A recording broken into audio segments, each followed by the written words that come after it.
Dear students, a hearty welcome to a discussion of the poem The Kuttippuram Bridge, written by Edasseri Govindan Nair, which is the 7th lesson, that is the second lesson of Module 2 of your textbook, Multiple Modernities Readings on Kerala. Before we move on to the poem, let's see the significance of Kuttippuram Bridge as far as road transport in Kerala is concerned. It's actually a milestone in the transportation history of Kerala. The construction of the bridge started in 1949 and it was completed in 1953 September. And it connects Kuttippuram to Ponnani Thavanur side on the other side. And you will find this on the national highway when you go from Kozhikode to Kochi. This bridge was celebrated as an icon of human achievement and as a landmark in the progress of Kerala. Actually, Edasseri Govindan Nair wrote this poem when he actually crossed the bridge immediately after its construction, after its commissioning. He wrote this poem in 1954 February and it was published in the Madhubhumi weekly initially. Before we move on to this much celebrated poem, let's see the poet. Edasseri Govindan Nair was born in Kuttippuram. He was born to a feudal family, but unexpectedly, before he could complete his proper schooling, he lost his father and he had to go in search of a job at a very early stage in his life. He started his career as an advocate clerk and he continued in that profession. His birthplace was actually a breeding ground of nationalism as well as literature. From the 1930s itself, we find a Ponnani Kalari, means writers who get proper literary training coming up in Malayalam literature. It was led by Edasseri Govindan Nair and stalwarts, literary stalwarts like Akitam, Kuttikrishna Marar, Premji, MRB, etc.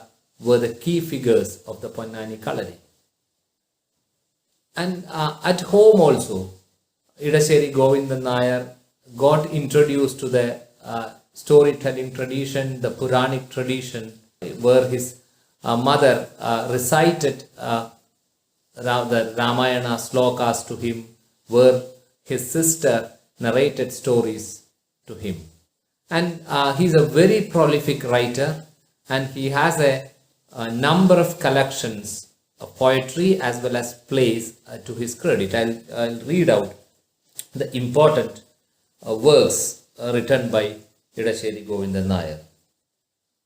The major collections include Puttan Kalavum Arivalum, Karutta Chettichigal. Actually, this poem is taken from that collection, Karutta Chettichigal. Initially, it was published in Madhubhumi weekly, as I already mentioned.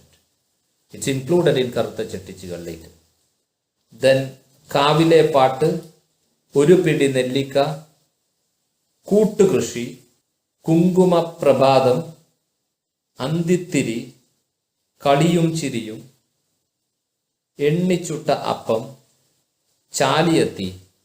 These are the major works, and as you know, Edasseri has got Academy Awards also for his meritorious literary achievement. This particular poem, Kuttippuram Bridge. It was in Malayalam, the title is Kuttippuram Palam. And this English translation is made by Sri A.J. Thomas, who is a well-known translator from Malayalam to English. So this particular poem, Kuttippuram Palam, is an expression of the uncertainty about modernization that was slowly invading the rural world around the poet. In the beginning of the poem itself, he mentions that this poem is born out of the mixed feelings that he experienced when he crossed the bridge built recently over the river. Actually, this particular poem marks the beginning of a new way of writing, a new vista of poetry. He is actually problematizing or throwing light upon material development and the ecological impact, also the socio-cultural damage that such indicators of progress or development can bring in or may bring in. He expresses his anxiety over the uncertain future that is triggered by this material development in the form of a bridge connecting two lands, which was earlier connected by a ferry. That means the traffic was less, but when a bridge comes, traffic increases. Many unknown people, cross the bridge. They take that route. So you actually lose the charm of your village. The people lose intimacy among themselves. Exactly that anxiety is shared here. See, actually the Malayalam poem, the original poem begins like this. 23 ലക്ഷം ഇപ്പോൾ ചിലവാക്കി നിർമ്മിച്ച പാലത്തിന്മേൽ അഭിമാനപൂർവം ഞാൻ ഏറി നിൽപ്പാൻ അടിയിലെ ശോഷിച്ച പേരാർ നോക്കി. So he begins the poem with a sense of pride. But see how the poem ends. The last 4 lines in the original version, it is കളിയും ചിരിയും കരച്ചലുമായി കഴിയും നരനൊരു യന്ത്രമായാൽ അമ്പ പേരാറെ നീ മാറിപ്പോമോ ആകുലയാമൊരഴുക്കുചാലായി. So that pride, that sense of pride gives way to anxiety about an uncertain future. We will discuss the English translations when we come to the poem. So the mixed feeling that the poet had, you will find here expressed. A feeling of pride at a great human achievement, then reflections or reminiscence of the beauty of nature, the beauty of village life that he has experienced right from his childhood. Then the present condition where vehicle traffic is increasing day by day, and hence people becoming strangers, and ultimately the ill effects that this bridge or such similar material achievements can bring in. Now let's move on to the poem stanza by stanza. You will find the lines displayed on the screen. 2 stanzas are put together in a single frame. So let's move on to the first stanza now, or the first 2 stanzas. Upon the bridge built recently at a cost of 23 lakhs, I stand proud, my eyes fixed on the dwindling Perar below. This is the river on whose sandy shores I once played endless games of Putangol, the river in whose cool waves, I am reading the next line of the next stanza also, only there that sentence completes. I dip for daily prayers. So upon this bridge which is built recently, you will get a notion of the time of composition of this poem. The bridge was completed in 1953 September, and he writes this poem in 1954 February. So we get an idea about the time of composition of this poem and the cost of construction. 23 lakhs was a huge amount at that time. Now, you cannot even build an average house with 23 lakhs, but then a very huge bridge, and that too across a big river like Bharatapuzha. It was materialized at a cost of 23 lakhs. And he says, the next line is very important. He stand proud. He's very proud now, and he is looking down at the dwindling Perar below.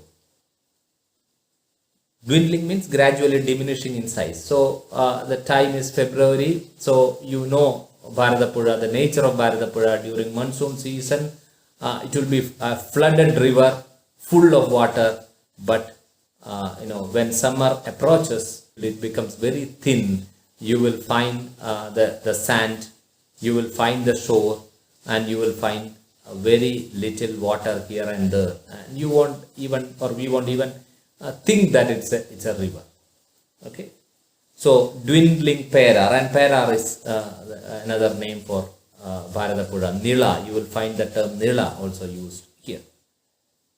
He reminisces his childhood experience. So that pride, sense of pride, expression of pride gives way to reminiscence of childhood experience. This is the river on whose sandy shores I once played endless games of Putankol. You play with the sand. So this is the river where I played with my friends, where I played endlessly, where I played till my parents or elders came to call me or to drive me back home. So it was a place full of freedom, absolute freedom, where you could enjoy every moment of your life with your friends. And this is the same river where in the cool water of this river I took a dip. I took bath before my daily prayers. So this is the river where I played, on the shores of which I played. This is the river in the water of which I dipped myself for a holy bath or a bath before the prayers. The next stanzas. Now I stand proud and tall, level with the kingfisher, the sparrow and the crane that once flew over here. My eyes fixed on the Perar below. Here is the river bank that would be washed away when the river was in spate. So now I stand proud and tall because I am standing on the bridge. Earlier I used to be at the same level of the river. I used to go to the sandy shores of the river. I used to go to the water of the river. So I was at the same level. Now I am standing tall. I am standing on an elevated place. That's a bridge. Okay. So I stand proud and tall. That's why he is proud and tall. Level with the kingfisher, the bird kingfisher. So there was a time when I envied the bird because that could fly so high. But now I can also be at the same level, or I am also standing at the same level of flight of kingfisher, of sparrow and of crane that once flew over here. Those birds could fly to this height, and actually I envied those birds, but now I also got a chance to be at the same level. So I really feel proud and tall. My eyes fixed on the Perar below. So I am standing here looking down at the Perar, the dwindling Perar, the narrow strip of water that Bharatapuzha is now. Here is the river bank that would be washed away when the river was in spate. So earlier, when there is a sudden flood, spate means sudden flood, when there is a sudden flood, this river bank would be completely submerged in water. Bharatapuzha or Perar would become ferocious during monsoon season. Then we won't see the sandy shores. Now we will move on to the next stanzas 5 and 6. So it's a continuation of the earlier line. When the river was in spate, when no boat would venture out, or kite dare fly across, O Nila, you will swell again and inundate your banks. But I can't help laughing at the thought of you crawling under this bridge now, doing a tame nata, yet as I stand tall, my foot firm, I'll read the next line also, on this mammoth human achievement. When the river is in spate, when there is flood, no boat would venture out. There was the ferry boat that will take you from one side to the other side of the river. So when there is flood, when the river is fully flooded, even the ferry boats won't take the chance. The ferryman won't take the risk of taking you to the other shore. Or even kites, a bird of prey, even kite would not dare to fly across the river during monsoon. O Nila, O Perar, you will swell again and inundate your banks. Now you have dwindled. Here and there are only small pools of water. I cannot even call you a river now, but when the next monsoon comes, you will be back to your fury and you will inundate, you will flood your banks again. But now, see a contrasting situation. I can't help laughing at the thought of you crawling under this bridge now. So you were so ferocious. But now, what are you doing? You are just crawling under this bridge, under this great human achievement, under this magnificence of engineering. You are crawling under this bridge, just like performing a tame nata. That is actually a reference to an expression called nata nuruga in Malayalam. Nata nuruga means, in a game, in the folk game, the rural game, when you are defeated, you will have to crawl on all the four limbs between the legs of the winner. So that is a kind of submission before the victor. That's a kind of surrender. So here, O Nila, you have surrendered to this bridge. You are very tame now. You are tamed by the bridge now. You just do a tame nata under this bridge. Yet, as I stand tall, my foot firm on this mammoth human achievement. And see, I am standing tall because being a human being, I am proud of this mammoth, this great achievement, this huge achievement of human civilization. The next stanzas. On this mammoth human achievement, there wells up in my mind a dull ache I cannot fathom. Standing upon this bridge now, truly the threshold of a new world, I caress in my mind the rustic vista that fades away day by day of charming Gramalakshmi. Next line, my playmate from the day of my birth. So, after expressing his sense of pride over this great human achievement, he recollects his past, and he expresses a kind of nostalgia over the lost past. There wells up in my mind a dull ache. So some unpleasant feeling, a dull, unidentifiable, mild ache I experience now, and I cannot fathom it. I cannot measure the depth of my ache. I cannot measure the intensity of my pain. It's a vague kind of pain. Standing upon this bridge now, truly the threshold of a new world. This bridge is a threshold of a new world. It is a gateway to a new world. It will bring in prosperity, material advancement, progress, a complete transformation as far as we are concerned. So we are at the threshold of a new world, and this bridge is actually the threshold. It is a doorstep, it's a doorway to a new world. When I stand here, I caress in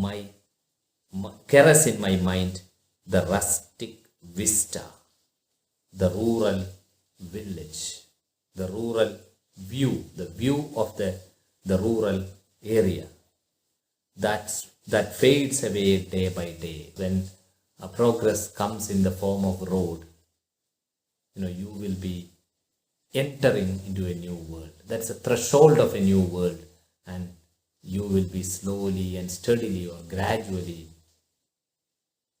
leaving your past world, saying goodbye, saying adieu to your past world. So the rustic vista that fades away day by day of charming Grama Lakshmi. Grama Lakshmi is the prosperity, the splendor, the peace, the pleasure, everything of the village. Lakshmi stands for prosperity. So the Lakshmi of the village, the Grama Lakshmi, the prosperity of the village.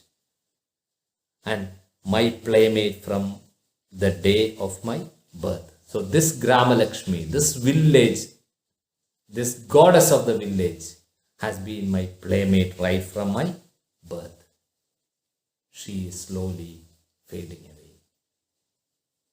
The next stanzas. My playmate from the day of my birth, now receding far, far away and ready to bid the final adieu.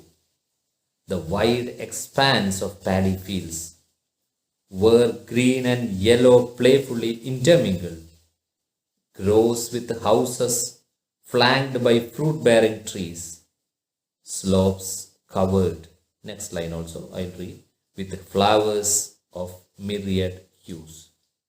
So my playmate right from my birth, Grama Lakshmi, my own Grama Lakshmi, she is receding, she is moving back, she is withdrawing from me, she is going far, far away.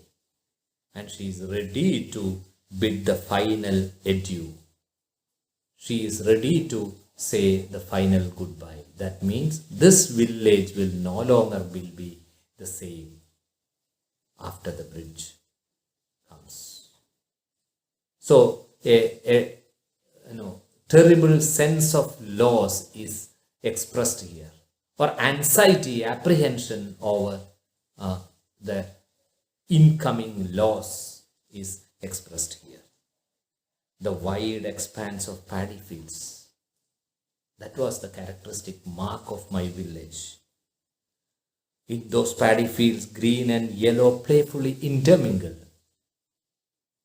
The green, paddy stalks and the green leaves of the paddy, the blades of the paddy, and the yellow with the grey. That intermingling of green and yellow was a wonderful sight. That is fading. That's moving away. That is retreating. That's withdrawing, and will be saying the final adieu, final farewell, goodbye. The groves with houses flanked by fruit-bearing trees, the groves, say the coconut groves, for example, with houses inside it, flanked by fruit-bearing trees, instead of fences, in the boundaries, we plant fruit-bearing trees. So the groves with houses flanked by, and the entire grove flanked by fruit-bearing trees. The slopes of the hills covered with flowers of myriad hue, flowers of different multitude of colors. Then the next set of stanzas, festivals in the cow, marked by elegant lamps and the peepal tree with its stone encircled base, the songs of the ploughman during the day and the fearsome silence of the night, all these are moving slowly away, yielding to stone, soot, cement, steel, raining over the flowers. So, Gramalakshmi is fading, the paddy field is fading, the site of the groves with house in between, with a boundary made of fruit-bearing trees, with slopes covered with flowers of myriad hues, multiple varied colored flowers, all these are vanishing. Festivals in the cow, we will be losing those memory also very soon. And those festivals were marked by elegant, very royal looking lamps and the peepal tree, the huge tree with a stone encircled base, where people used to go and sit and chat for long hours every day. That's going, that is vanishing. Again, the songs of the ploughman during the day, it is vanishing. The fearsome silence of the night. In night, there is perfect silence. There are no nocturnal activities, no nightly activities that will be making noise. But see, when the bridge comes, there is no difference between day and night. All the time you will hear the sound of horns. You will hear the sound of tires, the friction caused by the tires. So, there is no difference between day and night as far as a sound is concerned. The fearsome silence of the night will be vanishing. All these are moving slowly away. And these are being replaced. The peace of the village, the silence of the village, the beauty of the village, the enjoyment of the village, the culture of the village, everything is going to be replaced by stone, soot, cement and steel raining over the flowers. Instead of the flowers, the beauty of the flowers, the beauty of the paddy fields, now we are exposed to stone, soot, cement, steel, etc., which are made for the construction of the bridge. So all the four stand for the bridge, stand for material progress. Next two stanzas is soot, cement, steel, raining over the flowers, howling and surging ahead are tire and petrol, day and night. Walls spring up everywhere, jostling for space left and right. Everywhere the rough day is raucous, as is the rough night too. So, flowers are replaced by soot, cement and steel. They are raining over the flowers. Then we find the howling, the loud noise, and the surging ahead, the sudden upward movement, that is called surge. Tire and petrol, we hear the sound of tire, we have the smell of petrol, day and night. There is no difference between day and night, as I already explained, with respect to the traffic on the bridge. Walls spring up everywhere. People have started constructing walls because when you have the bridge, when there is better transportation facilities, strangers will come, more people will come to our place. So we want to protect our territory. So we will be building walls everywhere. Jostling for, jostle means to force by pushing. Jostling for space left and right.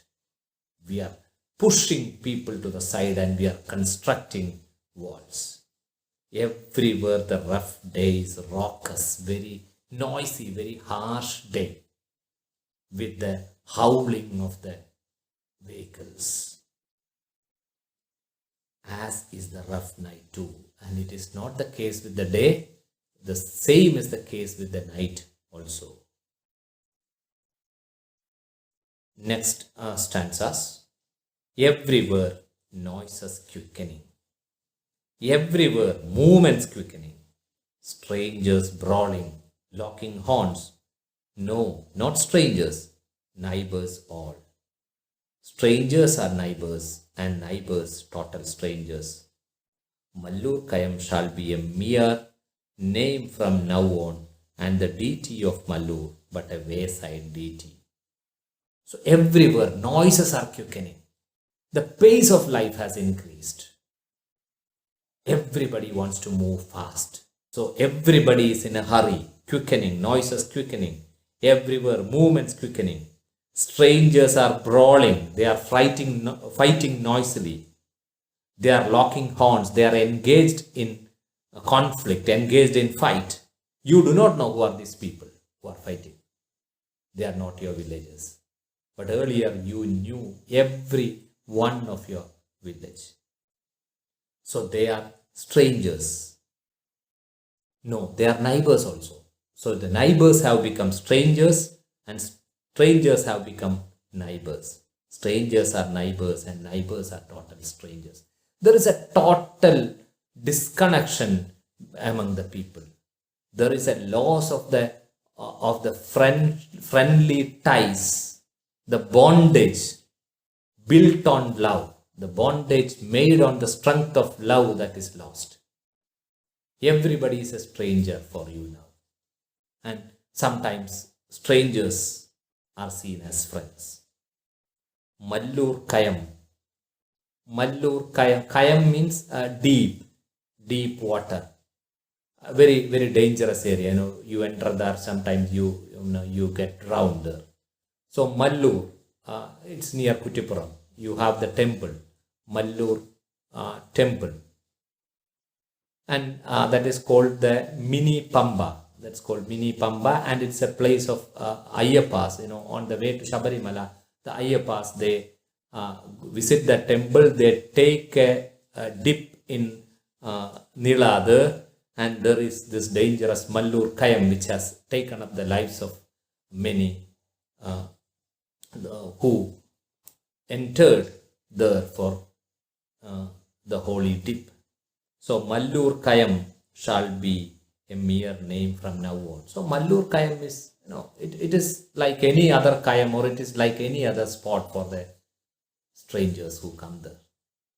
And Malloor deity, the deity of Malloor will be a wayside deity. A wayside deity means that doesn't belong to you. It belongs to the travelers. It belongs to anybody and everybody. It belongs to the people who are not from your place. So it will be just a wayside deity where people go there, worship and come back maybe in 5 minutes. There is no other emotional ties with that temple for the strangers. And the last is two stanzas. Even this Anthimahakalan Kunnu that stands in still grandeur will seem like a spinning top hurled by a hot-headed child robot. Man is full of play, tears and laughter if he turns into a machine. Oh, Mother Perar, would you also turn into a grieving, reeking drain? So, Malloor deity will become a wayside deity And even this Anthimahakalan Kunnu, it's a cliff facing Bharatapuzha. Even this hillock, that stands in still grandeur, it stands magnificently, facing Bharatapuzha. Even that hillock, that will seem like a spinning top. Just the top, the spinning top. In Malayalam, you call it the Pambaram. So, this Anthimahakalan Kunnu will be spinned like a top by whom? By the hot-headed child robot. Jrumbida Yandra Kidavu. That is the term used by Edasseri in the original Malayalam version. So, it's like a robot. Machine, and it stands for, this robot or this Yandra Kidavu stands for technology. That stands for technology that can transform the world. Just like, our JCB. JCB was not popular here at that time when he wrote this poem. But see the havoc that JCB is making. Very easily you dig into the heart of a hill. So this Anthimahakalan Kunnu also will be excavated. It will be, pushed down. It will be pulled down. It will be dug down by this hot-headed robot. Man is full of play, tears, and laughter. This is man. Man's life is full of pleasant and unpleasant experiences, full of, play, laughter, tears. So man is an emotional being. Human beings are emotional. They have sentiments. They have attachment with other the fellow human beings, with the place, with their village. When they become machines, just like this robot, this Yandra Kidavu, oh Perar, oh Mother Perar, would you also turn into a grieving, a reeking, a sorrowful, foul-smelling, stinky drain, gutter? The river would become just like a drain, just like a gutter, a stinking gutter. This is the anxiety, this is the apprehension that Edasseri shares, and with this apprehension he ends this. So we can find that this poem sensitizes us, the readers, about the effects, the harmful effects, the detrimental effects that material progress or development may bring into the life of people who lead a very serene, peaceful, calm, comfortable life in villages.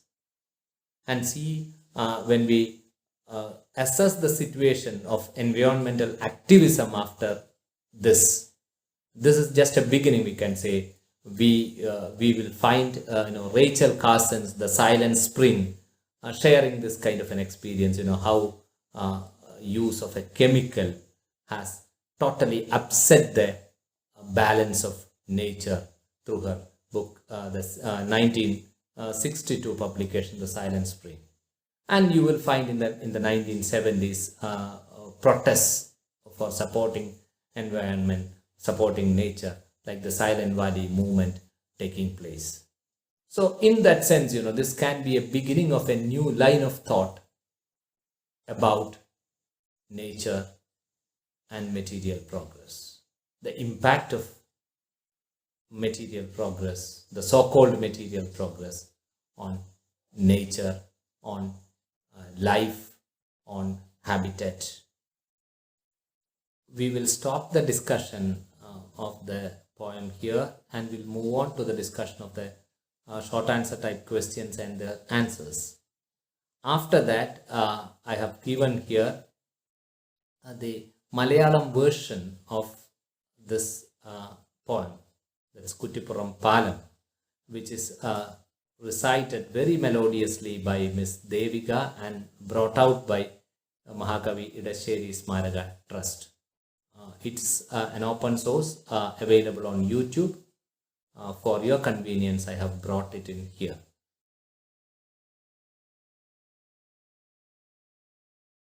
Question number 1. What makes the narrator feel proud as he stands on the newly built bridge?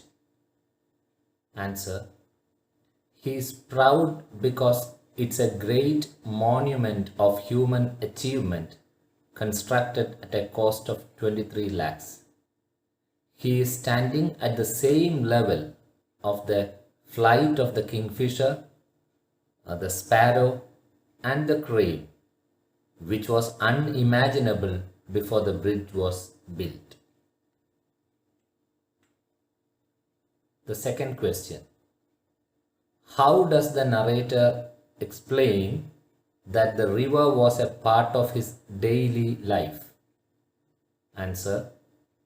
He played Putangol endlessly on the sandy shores of the river and dipped himself in the water for daily prayers. Question number 3. Level with the kingfisher, the sparrow, and the crane that once flew over here. What is the irony in these lines? Answer. He considers his present high position, that is level with these birds, as an indicator of great human achievement. But ironically, this high achievement can be detrimental to his village and nature, as he fears in the latter part of the poem. Now the fourth question. What happens when the river is in spate? Answer. When the river is in spate, no boat would venture, no kite would fly across, and the river banks get submerged. Question number 5. But I can't help laughing. What thought makes the narrator feel like laughing? Answer. The thought of proud Nila, which grows ferocious in spate, crawling under the bridge, doing a tame nata, makes the narrator feel like laughing. The sixth question. What is described in the poem as the threshold of a new world? Answer. The newly constructed bridge is described as the threshold of a new world.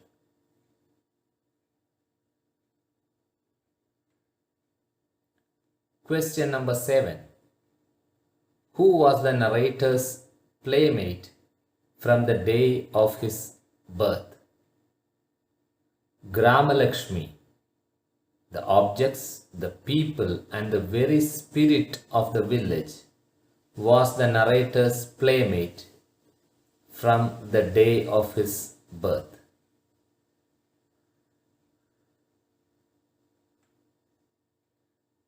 Question number 8. What has now come to reign over the flowers? Answer. Stone, soot, cement, and steel have now come to reign over the flowers. The ninth question.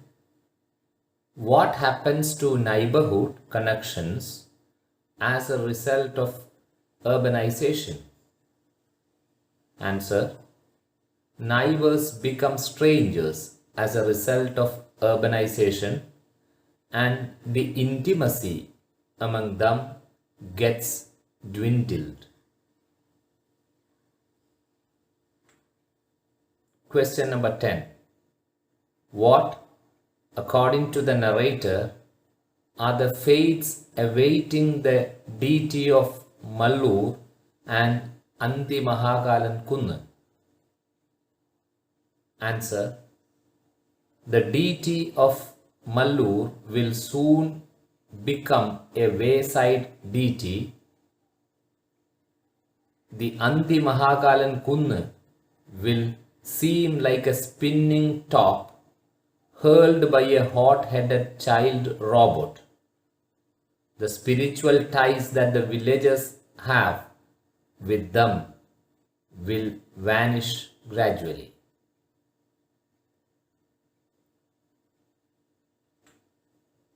Now the last question: what would happen to Mother Perar if man turns into a machine? Answer: the poet fears that Mother Perar would turn into a grieving, reeking drain if man turns into a machine. So thank you very much for listening to this. All the best. Thank you.